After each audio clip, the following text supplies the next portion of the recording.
Hey guys, welcome to the 65th C# tutorial that I'm making for New Boston. And in this tutorial, I'm going to be showing you how to use Bitwise Operators a little bit. So all you're going to need for this tutorial is a button and a short. And just set that short equal to 3 for right now. So in previous tutorials, we looked at bits just a little bit. But in this tutorial, I'm going to show you how to use bits just a little bit more. So in order to better understand bits, go ahead and open up the calculator, go to View, and change that to Programming. Now, as you can see right here in this panel, we have the different ways that we can represent numbers. We can represent them in hexadecimal, decimal, octal, which we're not going to get into, and binary.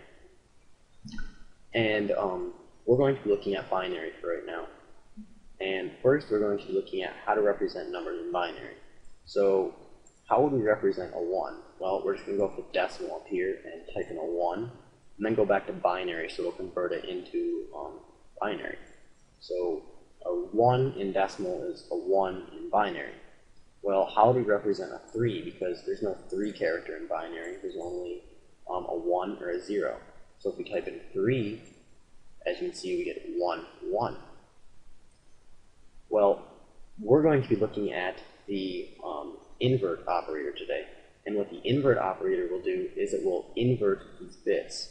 Or since there's only 2 ways you can represent them, in a 0 or a 1, it will invert them to whatever it's not. So since it's not a 0, it will convert it into a 0. And that's another thing that they call the invert operator. They call it not. So since this is not a 0, it'll convert it into a 0, and the same thing with this.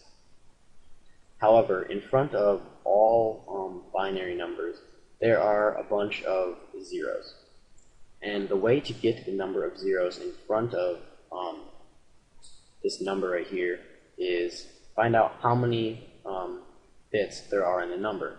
And since we are working with a short right here, and there are a maximum of 16 bits in this number, we know that there are 14 zeros right here, because if we added these two, it would make 16. So since there cannot be any more bits, there must be 14 zeros right here.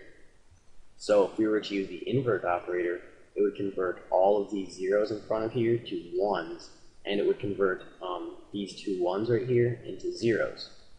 And like I said before, since these zeros would not be a 1, it would convert them into a 1. So let's go ahead and use the invert operator, or the not operator, right here on this 3. In order to do that, you're just going to want to type out a little squiggle. And in order to do that, you're just going to want to hold Shift and go above your Tab key and click the key right there. There should be a little squiggle on it. Just hit that, and as you can see, we now have a squiggle. And like I said before, this will invert this 3. And since this is a 3 in binary, we'll just invert it, and we'll get 2 zeros and a bunch of 1s. So in order to view binary as a string in C#, we're going to have to use the convert.toString method.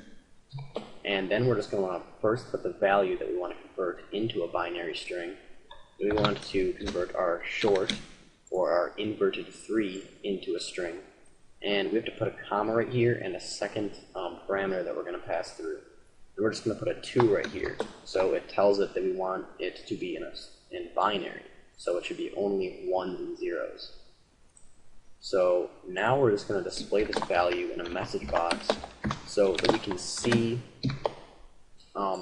what it did, or what it converted it into. So right here, we're just using the invert operation on this 3. So we should get 14 1s right here, and 2 zeros in a message box. Yep, 14 1s and 2 zeros. I'm not going to count the 1s. And you can do this with any number. For example, if you want to do this with a 5, put 5 there. Let's see what a 5 is in binary. Let's go to binary now. We get 1 0 1. So what it will do is it will convert these 13 zeros in front of this 1 0 1 right here all into 1s. It will convert this 1 into a 0, this 0 into a 1, and this 1 into a 0. So now in the message box we should get 13 zeros, or 13 ones, a 0, a 1, and a 0. Yep. So that's pretty much it for this tutorial.